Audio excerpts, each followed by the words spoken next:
A day in my life, over 33 years old, content creator. Hi guys! Yan naman po ang lugar nila ni Pangga sa Mindanao sa Buena Vista. So, punta namin po dyan ay sa kanilang payag or sa tawag natin is bukirin. So, pupunta kami dyan sa kanilang payag para mag-harvest po ng mga saging. Sarabia po ang i-harvest namin dyan or yung tawag dito sa atin is saba. So, makikita nyo po yan dyan guys na ang dami naming na-harvest. At alam nyo ba na first time ko makakita ng kambal na saba na ang lalaki at ang bibigat niya guys. So nag-harvest po kami dyan at ibinenta din po namin. Pang-konsumo po nila ni Pangga, ng mga magulang niya. So pagkatapos mag-harvest is kumuha din kami ng puso ng saging dahil syempre masarap din po yan, panggulay. Lagyan ng gata, diba? Panggulay ng puso ng saging. Saka nahawakan ko na rin po yan siya. First time ko nakahawak ng puso ng saging. And guys, meron pa kakao. Meron din silang tanim na kakao. Nung kinuha namin yung hinog na kakao dyan guys, sobrang tamis talaga as in. So yan po, ay first time ko rin makakita ng bunga ng kakao na nasa puno talaga. So yan lang po yung mga bunga nila. Ang ginawa din po nila dyan is pinagputol-putol din po yung mga dahon para yung mga tubo po ng kakao is maganda pa tuloy. Ang dami nilang saging. Week siguro is ma-harvest na nila yung kakao. At yan, pumunta po kami sa kanilang sagingan kung saan Harvest kami kung saan pwede na i-harvest ang mga saba po dyan or sarabia. So sila lang po ng kapatid niya ang kumuha po dyan ng sarabia. Yan po ay yung saging po na latulda. Saging. Pagka nahinog po is dilaw po yan. Ay hindi po sa kanila, sa kamag-anak po nila kasi dyan po ang daanan papunta sa kanila. So, ang dami po, diba, ng mga saging. Pagka may lupa ka talaga, maganda na magtanim-tanim ka, pagkabuhayan mo rin, pag ayaw mo na sa Maynila, at gusto mo na magstay for good sa probinsya. Sa kanila to lahat? Kaya yan po yung binabalak namin pagka once na uwi na po kami ng probinsya is sagingan po. Kaya gusto kong matutunan. Ganito pala yung saging, saging po talaga ng paano magtanim at paano mag-harvest ng saging. So, kita ka dyan at hindi ka na magugutot at mahirapan talaga pag nasa probinsya ka. Kasi marami kang pwedeng gawin. Diba po?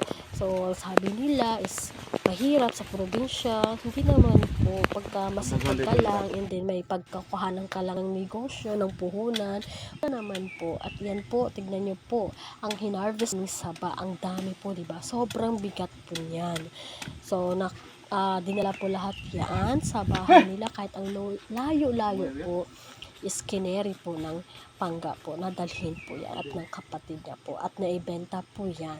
So, diba, pagka may ganyan ka lang, may mga konsumo ka na, may pang budget ka na. And after that po yan, Pangga harvest na niyog side na bukirin kung saan mag-harvest naman po yan lang. tapos mag-harvest ng So, saging. mag-harvest po sila dyan ng Harvest niyog. So, naman syempre, kami kailangan ng tao, may tauhan ka, niyog. kukuha ng niyog mo. Hindi po siya pang buko guys kundi yung panggata. So, yan po yung kinuha nila po doon. At sumama lang po ako kasi nag-attend, po ko ng ulam po nandyan at pagkain at nagbabantay po. So, yan, pumunta medyo malayo din po at yung patag din. Pero okay lang, carry, exercise, di ba po? So, yan, bakit sila nang yan po ang ginagawa nila. Yan. So, may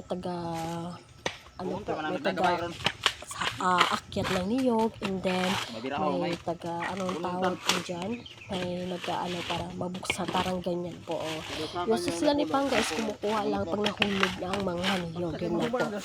Pero ang iba is umaakyat po talaga. Yan. So, ang dami nilang mga niyog and then kailangan mo din ng kabayo para pang ibaba naman po sa babaan kasi layo-layo po yan. So, kailangan ng kabayo para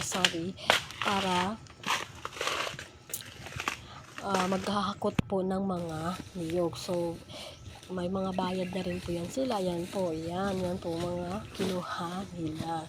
So, hindi ka talaga magugutuman po pag nasa probinsya ka talaga guys. Kasi kapag meron ka ng lupain at meron ka na palang mga niyugan, yan, di ba? O, yan po yung kabayo. Tsaka, kabayo po yan ni Pangga kabayo mo lang guys. Yan po yung kabayo niya na binili niya na pinaalaga niya sa igsuon niya. Ang tawag po dyan.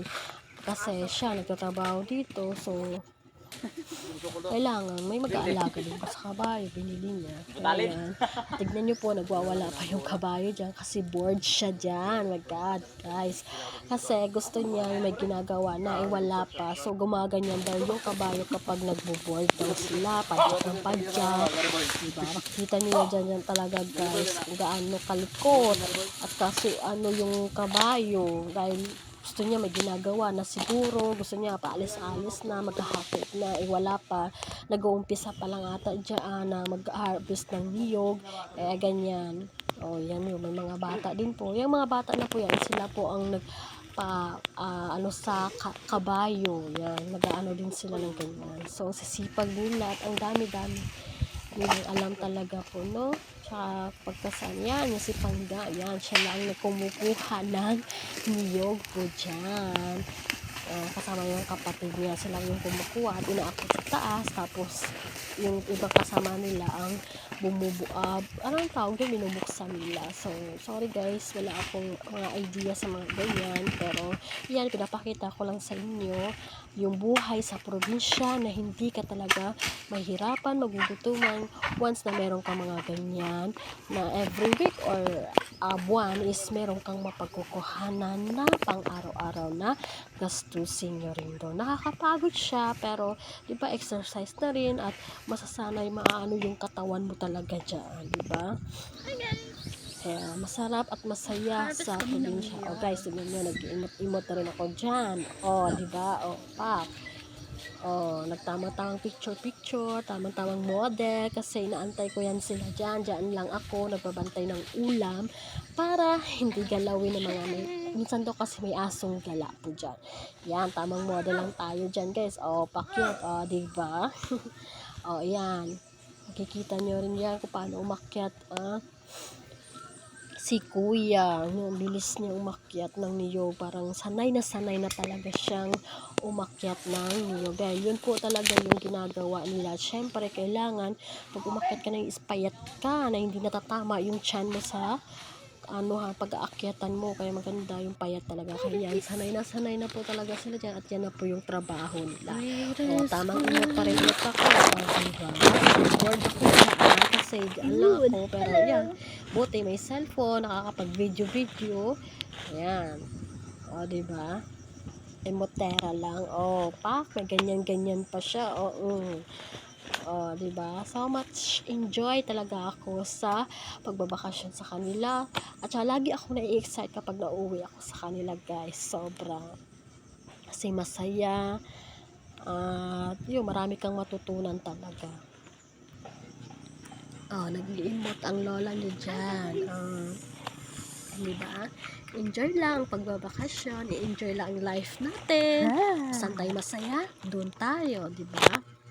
Ang isa pa po, ayan, ipapakita ko pag-init sa'yo si kuya. Ang galing talaga niya umakyat ng niyog. Ayan, tingnan niyo po si kuya, ang bilis niya umakyat ng niyog.